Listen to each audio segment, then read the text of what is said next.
사람이 이 세상에 태어날 때는 그 누구도 선택권이 없이 태어납니다. 우리가 다 그렇게 이 땅에 왔습니다. 그리고 살아가고 있죠. 왕의 아들로 태어나는 일도, 거지의 아들로 태어나는 일도 태어나 보니 내게 주어진 환경들입니다. 부잣집에서 태어나면 어린 시절부터 호강하며 살 수 있습니다. 영화를 누리며 살죠. 하지만 가난한 집에서 태어나면 어릴 때부터 고생하며 삽니다. 선진국에서 태어나면 사람 대접받고 살 수 있습니다. 하지만 후진국에서 태어나면 사람으로 태어나도 짐승처럼 살고 문명의 혜택은 하나도 받지 못하고 인간답지 못하게 삽니다. 지금도 우리가 이렇게 편안하게 행복한 삶을 살지만 동남아시아 일부 국가, 아프리카의 많은 나라들, 이 가난한 나라에는 수많은 아이들이 불행한 가운데 태어나고 또 고생하며 삽니다. 그들 가운데는 먹지 못해 죽어가는 아이들도 정말 많습니다. 그들이 선택할 수 있는 것이 아니었습니다.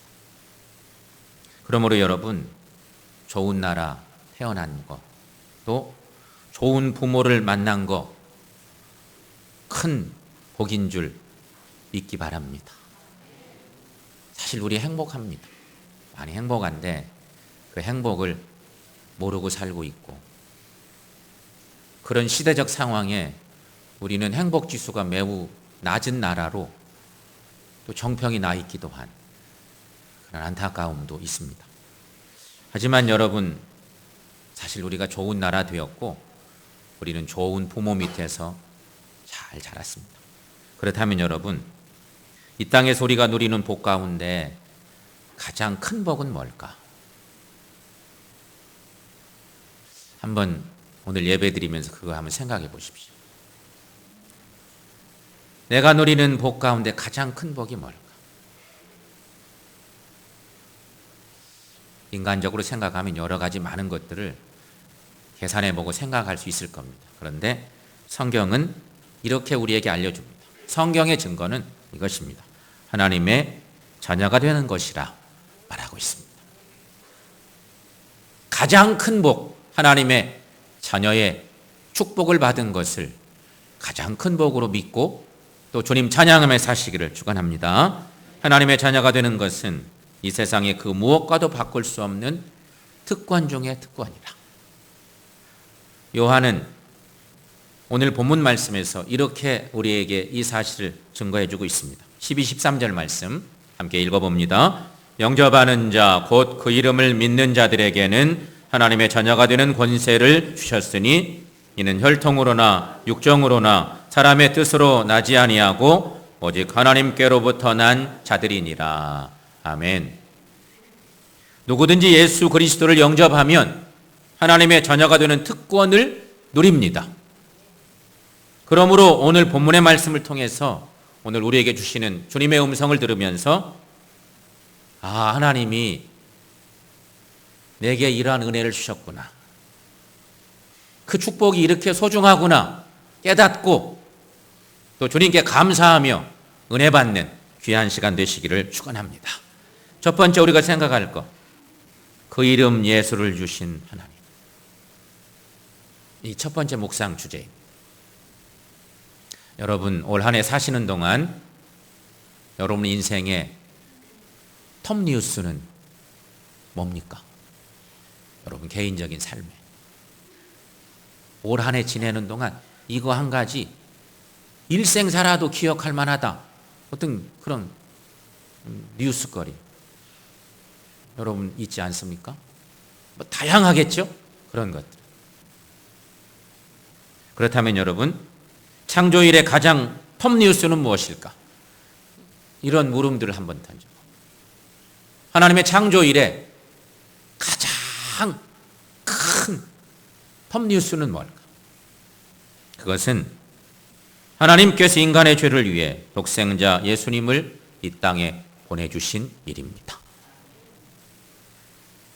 하나님의 구속사역에서 가장 중요한 일이죠. 남자를 통해 출산하는 것, 남녀가 만나서 남자를 통한 출산은 아담으로 이어지는 죄의 전가로 죄의 피가 흐릅니다. 하지만 남자와 관계없이 여자의 몸에서 성령으로 말미암아 태어난 것을 성경은 성육신 사건이라 말합니다. 오늘 본문의 말씀에 요한복음 오늘 본문 14절 말씀, 여러분 거기 성경 말씀을 보시면 그 말씀의 시작 이렇게 시작됩니다. 말씀이 육신이 되어 우리 가운데 거하시매. 마태복음, 특별히 누가복음에 예수님의 탄생 이야기가 자세히 나오는데 요한복음도 예수님 탄생 이야기를 해야 되는데 차원이 다른 독특한 기술 방법으로 성경을 기록하다 보니 예수님의 탄생을 뭐라고 표현할까? 요한은 이 한마디로 표현하고 있습니다. 말씀이 육신이 되어 우리 가운데 거하시며. 이 성육신 사건을 얘기하는 것입니다.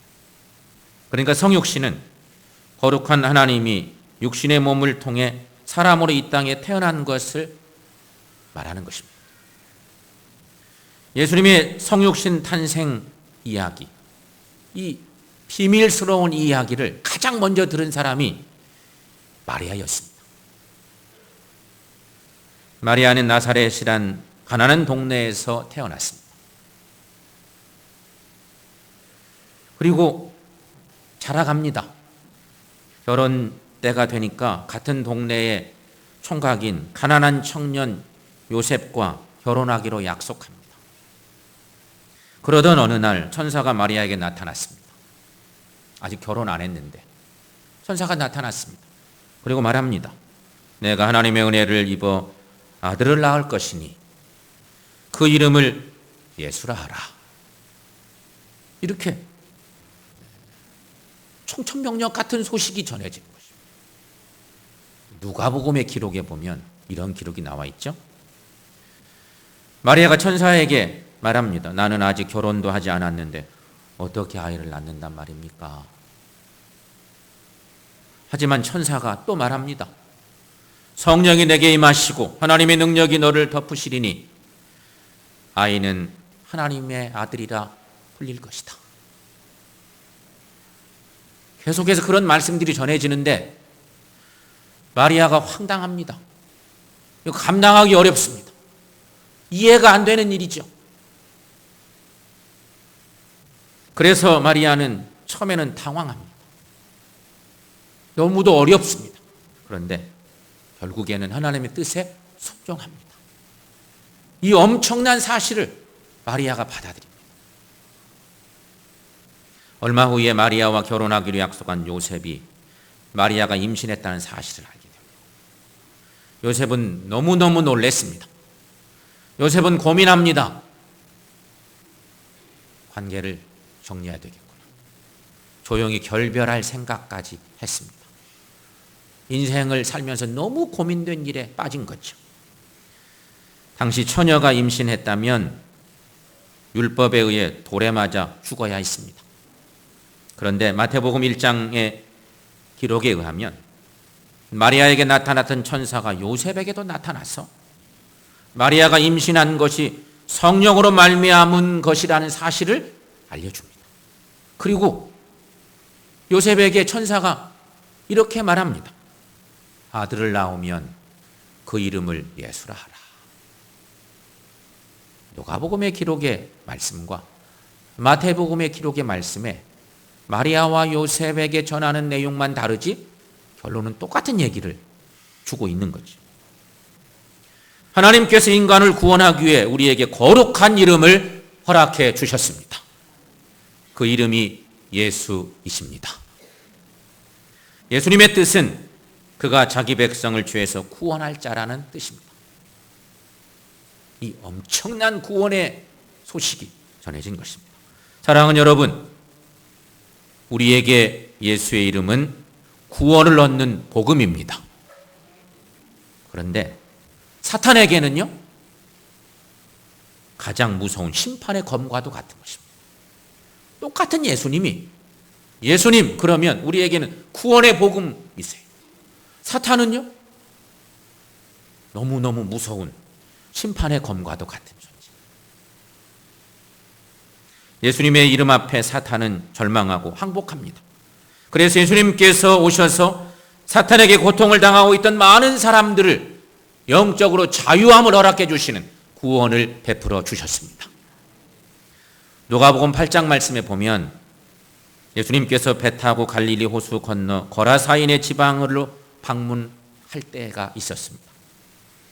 거기 가셔서 귀신 들린 사람이 예수님 앞에 나와서 부탁을 합니다. 이 귀신 들린 사람은 흉악한 모습으로 사람들을 위협하는 사람이었습니다. 사람들이 이 귀신 들린 사람을 쇠사슬로 묶어보고 고랑으로 이렇게 잘 묶어보기도 하는데 쉽게 끊어버립니다. 그래서 사람들이 결국에는 이 사람을 제어할 힘이 없었어요. 이 사람은 힘이 이제 사기 충천해지듯이 사람들을 다 이겨먹는 것 같으니까 두려움이 없었습니다. 두려움이 없는 이 귀신 들린 자가 주님 앞에 나와서 크게 소리 지릅니다. 지극히 높으신 하나님의 아들 예수여, 당신이 나와 무슨 상관이 있나이까? 당신께 구하노니 나를 괴롭게 하지 마옵소서. 예수님이 찾아오셨는데 이 사람이 마음이 괴로워진 거예요. 귀신 들린 이 사람이 너무 힘든 거예요. 그래서 막 호소하는 것입니다. 이때 예수님께서 내 이름이 무엇이냐? 이렇게 묻죠. 귀신 들린 이 사람이 귀신의 수가 너무 많아서 내 이름은 군대입니다. 이렇게 대답을 합니다. 예수님은 그 사람에게서 귀신을 쫓아내어서 돼지떼에게로 가라고 명령하셨고 근처에 있던 2,000마리 돼지떼가 물가로 내리달아서 다 몰사하게 되는 사건이 그날 벌어지게 됐습니다. 어느 누구도 두려워하지 않던 귀신이 주님 앞에서는 아무런 힘을 발휘할 수 없었다고 성서는 증거하고 있는 것입니다. 우리 예수님께서 귀신을 제어하신 것입니다. 성도 여러분, 이런 분이 우리 주님이십니다. 그런데 우리는 그 주님을 믿고 의지하며 살고 있죠. 사랑하는 여러분, 우리가 예수 믿는 가장 큰 이유가 무엇입니까? 예수 믿는 가장 큰 이유, 그것은 예수의 이름에는 사탄의 세력을 물리치고 우리를 구원하는 능력이 있기 때문입니다. 그러므로 우리는 예수 그리스도로 말미암아서 영혼의 구원의 은혜가 있기를 바랍니다. 동시에 우리의 육신이 이 땅에서 행복을 누리는 복된 성도들이 될 수 있기를 축원합니다. 또 한 가지 오늘 말씀에서 생각할 것, 우리와 함께 하시는 하나님, 이것을 우리가 묵상해야 된다는 것입니다. 우리를 사랑하시는 하나님은 우리에게 구원자 예수 그리스도를 보내주셨습니다. 그리고 하나님은 영원히 우리와 함께 하고 계십니다. 구약의 이사야는 그래서 이사야서 7장 14절 말씀에서 유명한 이러한 예언의 말씀을 주신 바가 있습니다. 여러분 이 말씀도 함께 읽습니다. 주께서 친히 징조를 너희에게 주실 것이라. 보라, 처녀가 잉태하여 아들을 낳을 것이요 그의 이름을 임마누엘이라 하리라. 아멘. 임마누엘, 이 뜻은 하나님이 우리와 함께 계시다, 그런 의미입니다. 예수 그리스도가 이 땅에 오심으로 하나님의 이 귀한 은혜를 이루어 주신 것입니다. 예수 그리스도가 이 땅에 오심은 곧 하나님께서 이 땅에 오신 일입니다. 하나님은 항상 그래서 우리와 함께 하십니다. 여러분, 이게 정말 사실인가? 이런 묵상들을 해봐야 되지 않습니까? 이게 정말 사실인가? 성경의 말씀들 속에서 그걸 확인해 볼 수 있을까? 우리가 잘 아는 탕자의 비유 이야기 있죠? 이 비유의 말씀은 사실은 전혀 다른 얘기의 비유의 말씀이지만 이런 주제를 놓고 묵상해 보면 하나님이 얼마나 우리를 사랑하시는지, 우리와 함께 하시는지를 알 수 있습니다. 어느 날 둘째 아들이 아버지의 재산을 상속분을 받아서 집을 나갔습니다. 실은 있을 수 없는 일이 둘째 아들의 불효한 행위로 일어났습니다. 이때부터 아버지의 마음이 작동합니다.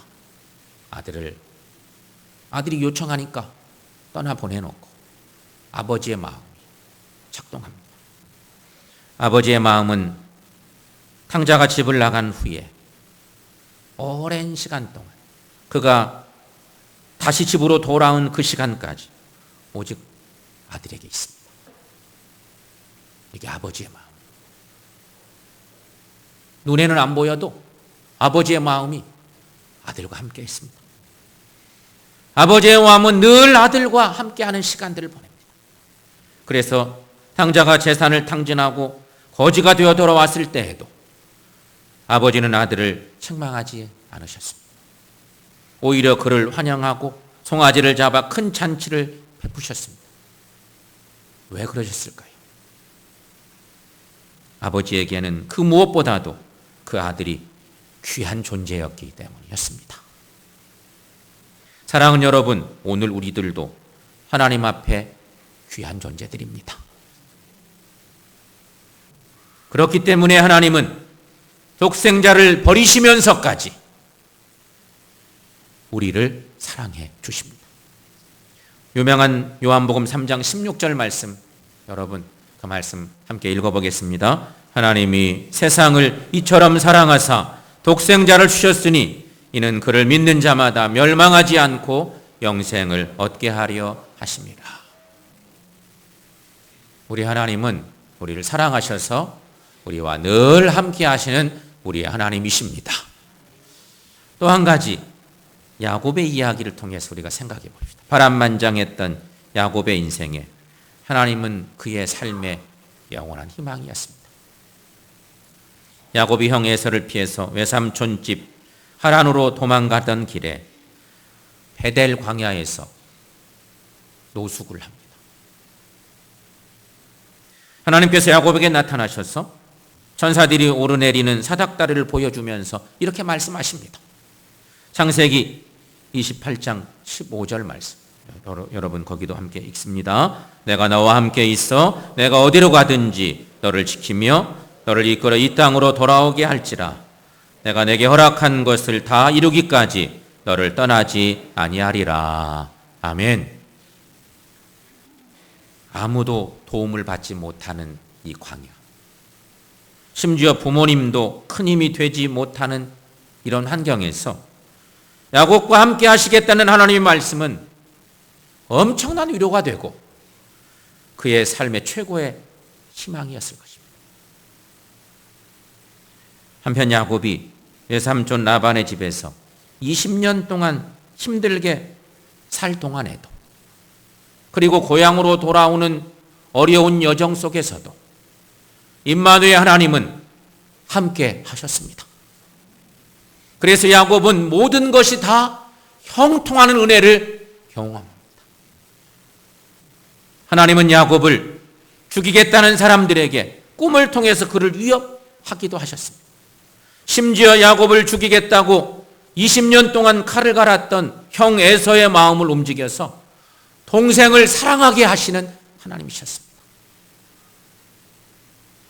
임마누엘 하나님, 그 하나님은 한 번도 야곱을 떠나시지 않으셨습니다.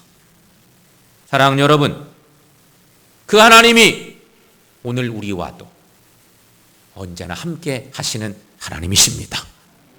사랑하는 성도 여러분, 하나님은 우리를 사랑하십니다. 하나님의 그 사랑은 독생자 예수님을 통해서 우리에게 주셨습니다. 그러므로 우리가 예수님을 믿는 것은 바로 하나님의 사랑을 믿는 일입니다. 반대로 우리가 예수님을 배척하며 불신하는 것은 하나님의 사랑을 거부하고 불신하는 것과 똑같은 것입니다. 그러므로 여러분, 임마누엘 예수님, 임마누엘 예수님은 우리를 향한 하나님의 사랑 그 자체이십니다. 따라서 예수님을 영접하는 자에게 하나님은 그분의 자녀가 되는 권세를 허락해 주셨습니다. 이 사실을 믿고 고백하며 예수를 내 구세주로 고백할 때 영원한 하나님의 자녀가 되는 은총을 허락해 주셨습니다. 성도 여러분, 이 땅에 살면서 대통령의 자녀가 되어도 대단한 권세를 누리며 살 수 있습니다. 그런데 문제는 그 권세는 영원할 수가 없습니다. 요즘 우리나라 대통령은 참 불행하지만 권좌에서 내려오면 얼마나 힘든지 몰라요. 그런 일들이 자꾸 반복돼요. 대통령의 자녀가 되는 것은 대단한 일인데 몇 년 못 갑니다. 금세 여러 가지 어려움이 생기는 것입니다. 하지만 하나님의 자녀가 되는 권세는 이 땅에서뿐만 아니라 죽어 천국에 가셔서도 영원히 누릴 수 있는 권세입니다. 여러분, 이 권세를 어떻게 하시렵니까? 하나님의 자녀가 되는 권세는 이 세상이 주는 권세나 행복과는 비교도 할 수 없는 너무도 귀하고 값진 주의 은혜의 권세인 것입니다. 이것을 자랑하고 감사하며 사시기를 축원합니다. 세상의 모든 것을 다 잃어도 절대로 예수 그리스도를 포기하지 않는 하나님의 자녀들이 될 수 있기를 축원합니다. 그래서 여러분 마음속에 기억할 것이 있습니다. 내게 주신 가장 큰 복, 그것은 예수님이십니다. 우리를 사랑하셔서 우리 하나님께서 독생자 예수 그리스도를 우리를 위해서 보내주셨기 때문인 거죠. 대림절 첫 주를 우리가 맞이하고 이제 12월 성탄일이 될 때까지, 성탄절이 될 때까지 우리가 주님을 기다리고 또 영접할 준비를 할 것입니다. 여러분, 내게 주신 가장 큰 복, 예수님, 그 주님을 온전히 맞아들이시고 주님 때문에 감사하고 주님 때문에 행복해 하시고 주님 주신 영원한 그 축복, 그 권세를 영원히 간직하고 주님 높이는 삶 살아가는 저 여러분들 모두가 될 수 있기를 주의 이름으로 간절히 축원합니다. 기도하겠습니다.